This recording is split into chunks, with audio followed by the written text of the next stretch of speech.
ಪ್ರಕಟಣೆಯ 10ನೇ ಅಧ್ಯಾಯವನ್ನು ನಾವು ಧ್ಯಾನ ಮಾಡುತ್ತಾ ಇದ್ದೇವೆ. ಪ್ರಿಯರೇ, ಈ ದಿವಸದಲ್ಲಿ ನಮ್ಮ ಅಧ್ಯಯನವನ್ನು ಮುಂದುವರಿಸುವ ಮೊದಲು ದೇವರ ಪವಿತ್ರಾತ್ಮನು ಇದರ ಸ್ಪಷ್ಟವಾದಂಥ ತಿಳುವಳಿಕೆ ನಮಗೆ ಕೊಡುವಂತೆ ನಾವು ನಮ್ಮ ತಲೆಗಳನ್ನು ಬಾಗಿಸಿ ಪ್ರಾರ್ಥಿಸೋಣ. ಭೂಮಿಯಾಕಾಶಗಳನ್ನು ನಿರ್ಮಾಣ ಮಾಡಿದ ಪರಲೋಕದ ತಂದೆಯಾದ ದೇವರೇ, ಈ ದಿವಸದಲ್ಲಿ ನಾವು ನಿನ್ನ ವಾಕ್ಯವನ್ನು ಧ್ಯಾನ ಮಾಡುವಾಗ ನಿನ್ನ ಪರಿಶುದ್ಧಾತ್ಮನ ಮೂಲಕವಾಗಿ ನಮಗೆ ಸಹಾಯ ಮಾಡು. ನಿನ್ನ ವಾಕ್ಯವನ್ನು ಕೇಳುವುದು ಮಾತ್ರವೇ ಅಲ್ಲ, ನಿನ್ನ ವಾಕ್ಯಕ್ಕೆ ವಿಧೇಯರಾಗಿ ಜೀವಿಸುವಂತೆ ಅನುಗ್ರಹಿಸು. ನಮ್ಮ ನಿನ್ನ ಕೈಗಳಿಗೆ ನಾವು ಕೊಟ್ಟಿದ್ದೇವೆ. ಕರುಣೆ ಮಾಡು, ಆಶೀರ್ವದಿಸು, ಬಲಪಡಿಸು. ಯೇಸು ಕ್ರಿಸ್ತನ ದಿವ್ಯನಾಮದಲ್ಲಿ ನಮ್ಮ ಪ್ರಾರ್ಥನೆಯನ್ನು ಕೇಳಿದ್ದಕ್ಕಾಗಿ ಸ್ತೋತ್ರ ಉಂಟಾಗಲಿ ಕರ್ತನೇ, ಆಮೇನ್. ಪ್ರಕಟಣೆ ಗ್ರಂಥ 10ನೇ ಅಧ್ಯಾಯಕ್ಕೆ ಬರುವಾಗ ನಾವು ಈಗಾಗಲೇ ಅಲ್ಲಿ ಮೊದಲಿನ ಕೆಲವು ವಚನಗಳಲ್ಲಿ, ಪ್ರತ್ಯೇಕವಾಗಿ ಮೊದಲಿನ 3 ವಚನಗಳಲ್ಲಿ ನಾವಲ್ಲಿ ಗಮನಿಸುವಂತಹದ್ದು, ನಮ್ಮ ಕಣ್ಣುಗಳು ಯೇಸುವಿನ ಕಡೆಗೆ ತಿರುಗುತ್ತಾ ಉಂಟು. Our eyes are turning upon Jesus. What do we see that? We already saw a few things. Number 1, we saw his character. ಆತನ ಲಕ್ಷಣವನ್ನು ನಾವು ನೋಡಿದೆವು. And number 2, we have been watching some of his claims. ಆತನು ತಾನು ಏನಾಗಿದ್ದೇನೆ ಎಂಬುದಾಗಿ ಹೇಳತಕ್ಕಂಥ ಆತನ claims ಅನ್ನು ನಾವಲ್ಲಿ ಗಮನಿಸುತ್ತಾ ಬಂದೆವು. What are they? ನಾವೀಗಲ್ಲಿ ಅದರಲ್ಲಿ ನಾವು ನೋಡ್ತಾ ಇದ್ದೇವೆ, ಕರ್ತನಾದಂಥ ಯೇಸು ಕ್ರಿಸ್ತನು, ಅವನ ಪಾದಗಳು ಬೆಂಕಿಯ ಕಂಬಗಳಂತಿದ್ದವು, ಅವನ ಕೈಯಲ್ಲಿ ಬಿಚ್ಚಿದ ಒಂದು ಸಿಕ್ಕ ಸುರುಳಿಯಿತ್ತು.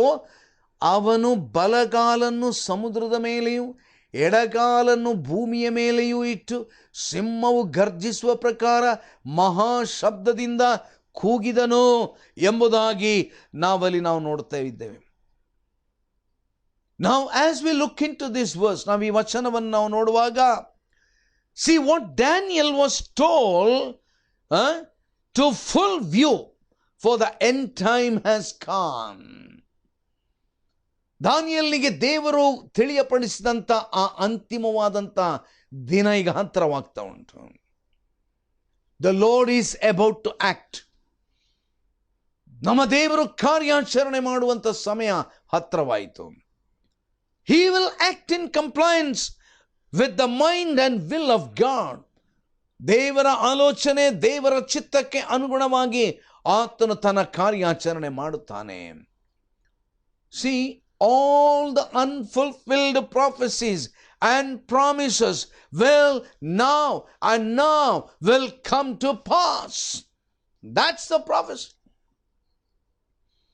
ಇಷ್ಟರವರೆಗೆ ಅನೇಕ ವಾಗ್ದಾನಗಳು, ಅನೇಕ ದೇವರ ವಾಕ್ಯದ ಪ್ರವಾದನೆಗಳು, ಅದು ಇನ್ನು ನೆರವೇರಿಲ್ಲ. ಅದು ಈಗ ನೆರವೇರುವಂಥ ಕಾಲ ಸಮೀಪವಾಗಿದೆ. So what God is doing, what the Lord is doing, the Lord is asserting his right to rule. ಆಳುವುದಕ್ಕೆ ನಾನು ಯೋಗ್ಯನು ಎಂಬುವಂಥ ಆ ಒಂದು ಸ್ಪಷ್ಟನೆಯನ್ನು ದೇವರು ಕೊಡ್ತಾ ಇದ್ದಾನೆ. ನಾವು ಧರ್ಮೋಪದೇಶ ಕಾಂಡ ಪುಸ್ತಕ 11ನೇ ಅಧ್ಯಾಯ 24ನೇ ವಚನಕ್ಕೆ ನಾವು ನೋಡುವಾಗ, see, Moses said to Israel something.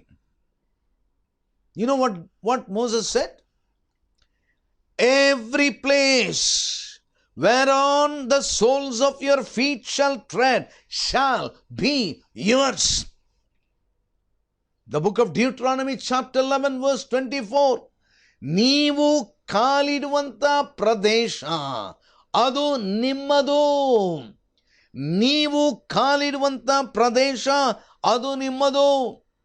So with grand assurance, the Lord Jesus plants his feet upon the sea and upon the earth. ಎಂಥ ಗಂಭೀರವಾದಂಥ ಒಂದು ವರ್ಣನೆ ವಾಕ್ಯ ಏನು ಹೇಳ್ತಾ ಉಂಟು? ಅವನು ಬಲಕಾಲನ್ನು ಸಮುದ್ರದ ಮೇಲೆ, ಎಡಕಾಲನ್ನು ಭೂಮಿಯ ಮೇಲೆ ಇಟ್ಟನು. That means when God is putting his right leg and the left leg, ಬಲಕಾಲನ್ನು ಎಲ್ಲಿ ಇಟ್ಟಂತೆ? ಸಮುದ್ರದ ಮೇಲೆ ಇಟ್ಟಂತೆ. ಎಡಕಾಲನ್ನು ಎಲ್ಲಿ ಇಟ್ಟಂತೆ? ಭೂಮಿಯ ಮೇಲೆ. He is asserting his rule over the sea and over the land. What a glorious Jesus Christ! Who is Jesus? Who is Jesus? He was being scorned. He was being mocked at. He was being thrown out. He was being crucified. People thought that his life is over. ಜನರು ನೆನೆಸಿದ್ರು, ಅವರಿಗೆ ಹಾಸ್ಯ ಮಾಡಿದೆವು, ಅವರನ್ನು ಯೇಸುವನ್ನು ಕ್ರೂಜಿಗೆ ಹಾಕಿದೆವು, ಅವನದು ಮರಣ ಆಯಿತು, ಇನ್ನು ಮುಕ್ತಾಯ ಆಯಿತು. No, no, no, no, no. Jesus Christ, he died, and on the third day he rose again and he ascended up to heaven. ಪರಲೋಕಕ್ಕೆ ಆತನು ದಿವಾರೋಹಣನಾಗಿ ಹೋದದ್ದು ಮಾತ್ರವೇ ಅಲ್ಲ, he is with the Father on his right hand and he is planning for his coming, and he sent the Holy Spirit in advance. ದೇವರು ತನ್ನ ಆತ್ಮನನ್ನು ಕಳುಹಿಸಿಕೊಟ್ಟ. ಯೇಸು ಕ್ರಿಸ್ತನು ನುಡಿದಂತೆ, the Lord said that I will come. I will come. Yes, the Lord said that I will come again and take you unto myself. Yes, the church has been lifted up. Now, there are certain unfulfilled prophecies. There are certain things which has not happened. What is that? The Lord is the conqueror, not only the hearts of the people. He is the conqueror of the sea and the land, because that belonged to the Lord God. ಈ ಭೂಮಿ, ಆಕಾಶ, ಸಮುದ್ರ ಅದು ಸೈತಾನನಿಗೆ ಸೇರಿದ್ದಲ್ಲ. This world is not belonging to the devil. This world is not belonging to Satan. Yes, he is trying to rule the world today. He dictates the world. And his emissaries are ruling the world. And the followers of Jesus Christ are persecuted. ಯೇಸುವಿನ ಆತನ ಹಿಂಬಾಲಕರಿಗೆ ಹಿಂಸೆ ಆಗ್ತಾ ಉಂಟು. His churches have been burnt. His churches have been closed. His churches have been, torn apart. But wait. The Bible says the time is going to come. Why he is going to come? Why he is going to come again? He came first time. He came second time, as we are going through this passage. Why he came? To lift the church up. And after the lifting up of the church in rapture, now he is going to come to this earth. Now he is in mid-heaven. ಮಧ್ಯಾಕಾಶದಲ್ಲಿ ಇವಾಗ ನಾವು ಈ ಅಧ್ಯಾಯಗಳನ್ನು ಅಧ್ಯಯನ ಮಾಡುವ ಸಮಯದಲ್ಲಿ ಆತನು ಮಧ್ಯಾಕಾಶದಲ್ಲಿದ್ದಾನೆ. But he is going to come down to the earth. ಈಗ ಭೂಮಿಯಲ್ಲಿ ಅವನ ಪಾದ ಇಲ್ಲ. ಈಗ ವಾಕ್ಯ ಅದನ್ನೇ ಹೇಳ್ತಾ ಉಂಟು, ಅವನ ಪಾದಗಳು ಬೆಂಕಿಯ ಕಂಬಗಳಂತಿದ್ದವು, ಅವನ ಕೈಯಲ್ಲಿ ಬಿಚ್ಚಿದ ಒಂದು ಚಿಕ್ಕ ಸುರುಳಿ ಇತ್ತು, ಅವನು ಬಲಗಾಲನ್ನು ಸಮುದ್ರದ ಮೇಲೆ ಎಡಕಾಲನ್ನು ಭೂಮಿಯ ಮೇಲೆ ಇಟ್ಟನು. ಅಬ್ಬಬ್ಬಬ್ಬಬ್ಬ, the King of Kings and the Lord of Lords and the ruler of the earth. Who is the ruler of the earth? Who is the ruler of the earth?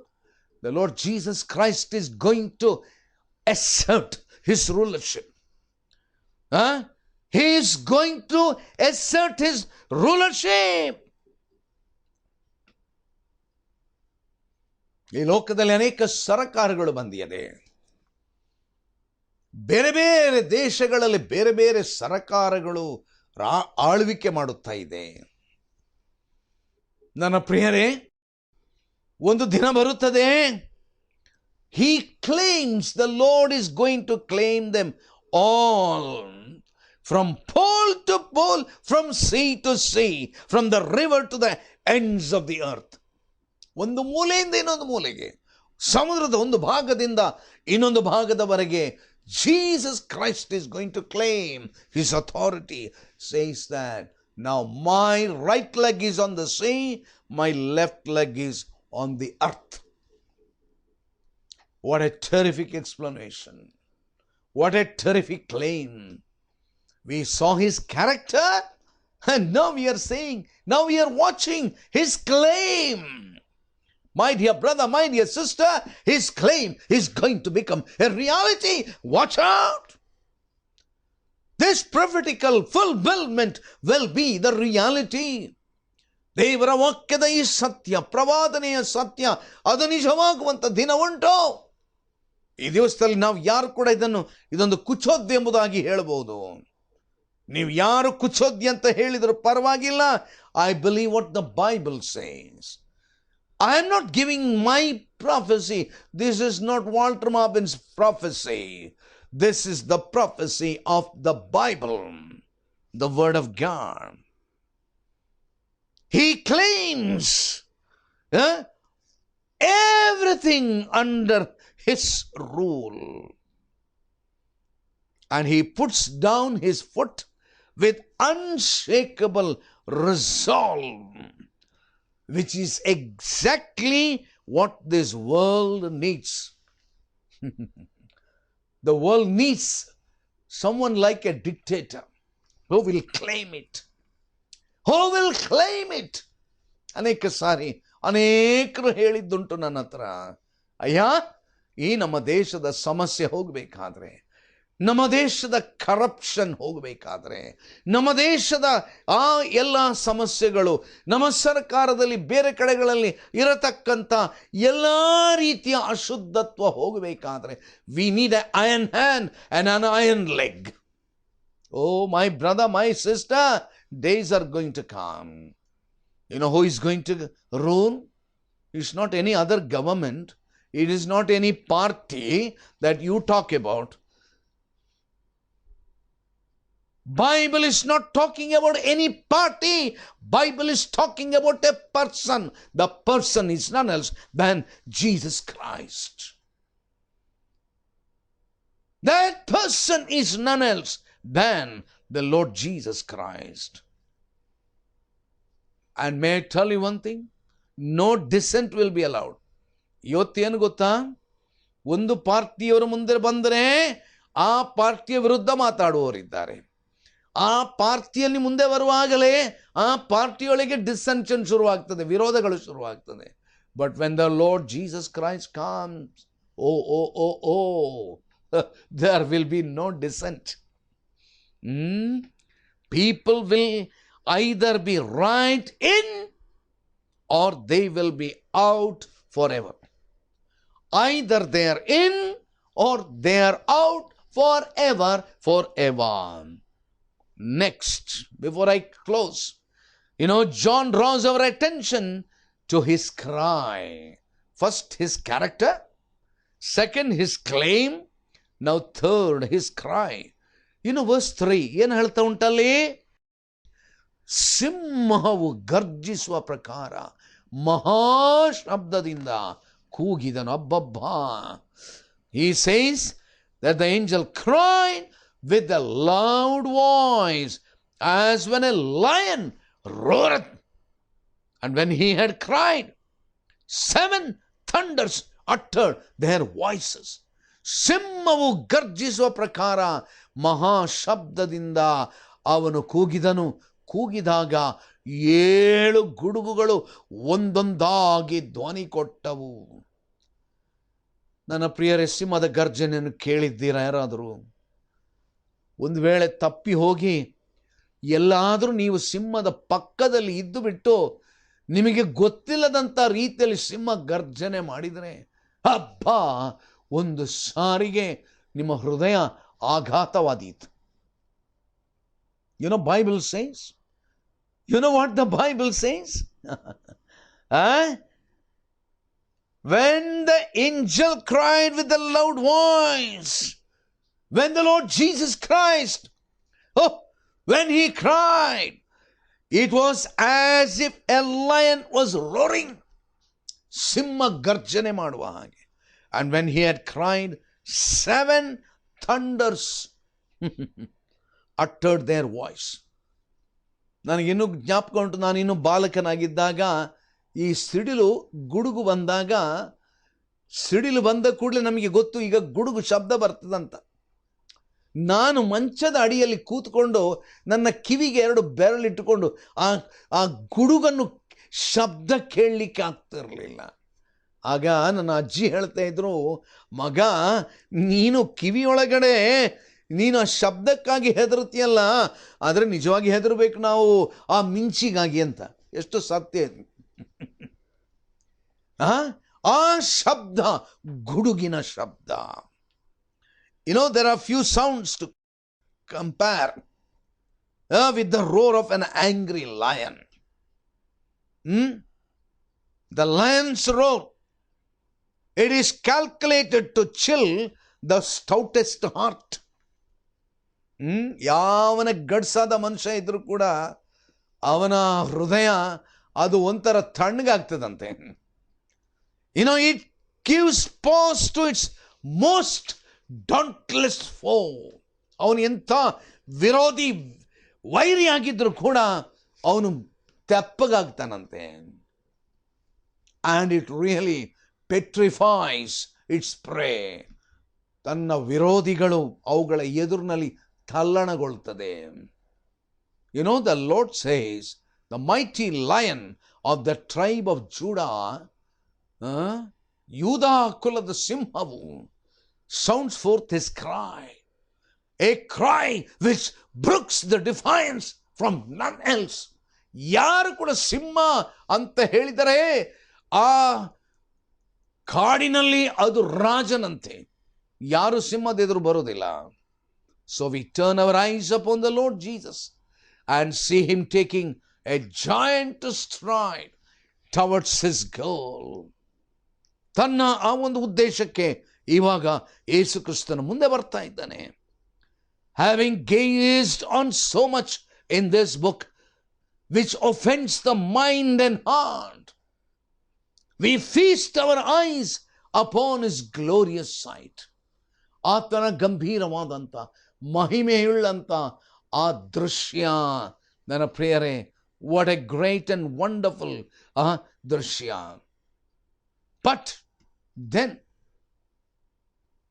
dramatically, startlingly, John intruded himself into the scene. ನೋಡ್ರಿ, ಇವಾಗ ಯೋಹಾನನು ಅಲ್ಲಿ ಮುಂದಕ್ಕೆ ಬರ್ತಾನೆ.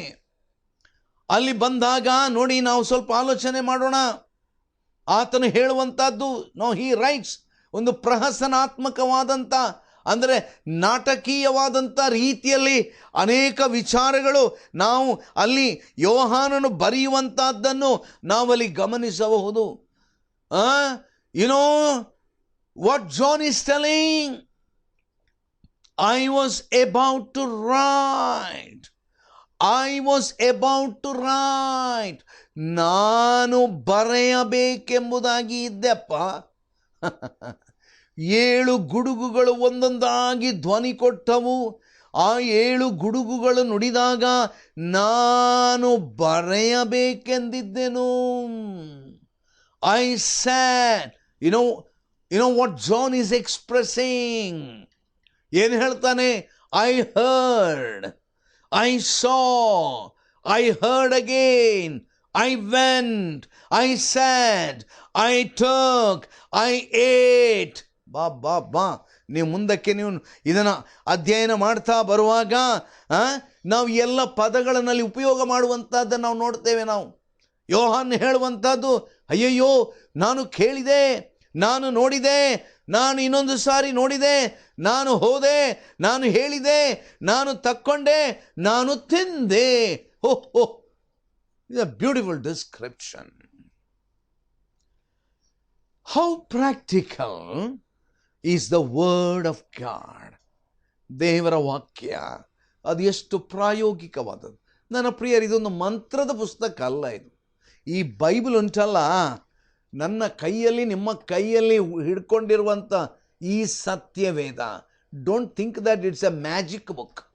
It's a very practical book. And it's a book of prophecy.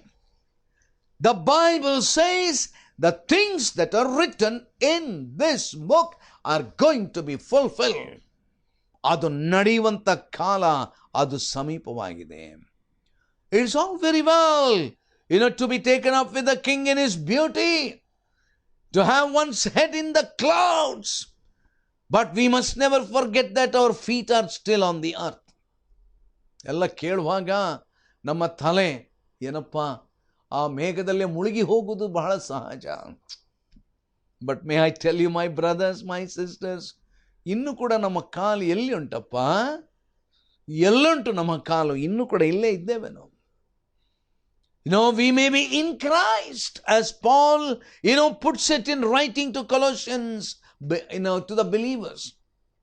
ಕೊಲೊಸ್ಸೆಯ ಬಿಲೀವರ್ಸಿಗೆ, ವಿಶ್ವಾಸಿಗಳಿಗೆ ಭಕ್ತನಾದಂಥ ಪೌಲನು ಬರೆಯುವಾಗ ನಾವು ಎಲ್ಲಿದ್ದೇವೆ ಅಂತೆಲ್ಲ ಆತನು ಬರೀತಾನೆ. We are in Christ, we are in Christ, we are in Christ. ನಾವು ಕ್ರಿಸ್ತನಲ್ಲಿದ್ದೇವೆ. But we are still at Colossae. ಭಕ್ತನಾದ ಪೌಲನು ಕೊಲೊಸ್ಸೆಯವರಿಗೆ ಪತ್ರ ಬರೆಯುವಾಗ ಅವರಿಗೆ ನೆನಪಿಗೆ ತರ್ತಾನೆ, ಪ್ರಿಯ ವಿಶ್ವಾಸಿಗಳೇ, ನೆನಪಿಟ್ಟುಕೊಳ್ಳ್ರಿ, ಕೊಲೊಸ್ಸೆಯಲ್ಲಿರುವಂಥ ವಿಶ್ವಾಸಿಗಳೇ, my believers in Colossae, remember, we are also in Christ. In Christ. We are, those of you who are listening to this television program. Yes, you may be in Mangalore, you may be in some other place, you may be in Mumbai, you may be in some other country. You are listening to the message. But those of you believers in Jesus Christ, really be encouraged in your heart. Where are you? You may be in some place. You may be in some town. You may be in some place. But may I tell you, those of you who are born again, ಹೊಸದಾಗಿ ಹುಟ್ಟಿದಂಥ ಕ್ರೈಸ್ತ ವಿಶ್ವಾಸಿಗಳೇ, thank God, as Paul says in Colossians, you are in Christ. You are in Christ. That's the comfort. ಅದು ನಮಗಿರತಕ್ಕಂಥ ಆಶ್ವಾಸನೆ, ಅದು ನಮಗಿರತಕ್ಕಂಥ ಒಂದು ವಿಶೇಷವಾದ ಸಮಾಧಾನಕರವಾದಂಥ ಆಶ್ವಾಸನೆ. We see the Lord asserting his royal rights. But on earth, there remains much land to be possessed. ನೀವು ಹೇಳ್ಬೋದು, ಅಯ್ಯ, ಕ್ರಿಸ್ತನಲ್ಲಿ ಇದ್ದೇನೆ ಸರಿ, ಆದರೆ ಲೋಕ ನೋಡಪ್ಪ, ಈ ಲೋಕ ನೋಡಪ್ಪ, ಏನು ಅನ್ಯಾಯ, ಏನೆಲ್ಲ ಲಂಚಾವತಾರ, ಏನೆಲ್ಲ ಕೊಳಕುಗಳಿಗೆ ಈ ದಿವಸದಲ್ಲಿ ಸ್ಥಾನ, ಮಾನ, ಆಯೋಗ್ಯತೆಗಳು, ಅವರಿಗೆ ಹಾರಾರ್ಪಣೆಗಳು. ಅಯ್ಯೋ, my dear brother, my dear sister, don't be discouraged. ನಿರಾಶರಾಗದಿರ್ರಿ. The day is going to come. You are in Christ right now.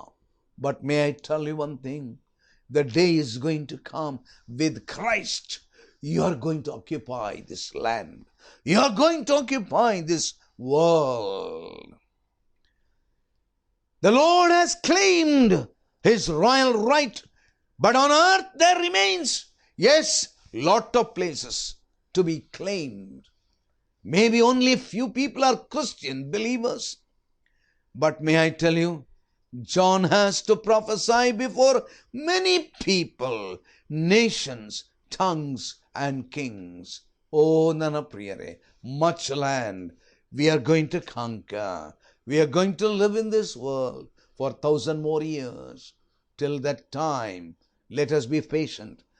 ತಾಳ್ಮೆಯಿಂದಿರೋಣ, ಆತನ ಸ್ವಾರ್ಥೆಯನ್ನು ಸಾರೋಣ, ಆತನ ನಾಮದ ಮಹಿಮೆಗಾಗಿ ನಾವು ಜೀವಿಸೋಣ. ಹಾಗಾಗುವಂತೆ ದೇವರು ತನ್ನ ಕೃಪೆ ನಿಮಗೆ ಅನುಗ್ರಹಿಸಲಿ. ನಮ್ಮ ತಲೆಯನ್ನು ಭಾಗಿಸಿ ಪ್ರಾರ್ಥಿಸುವ.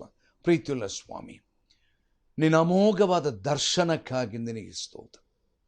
ಕರ್ತನಾದ ಯೇಸುವೆ, ನೀನು ಎಂತಹ ಶ್ರೇಷ್ಠ ದೇವರು.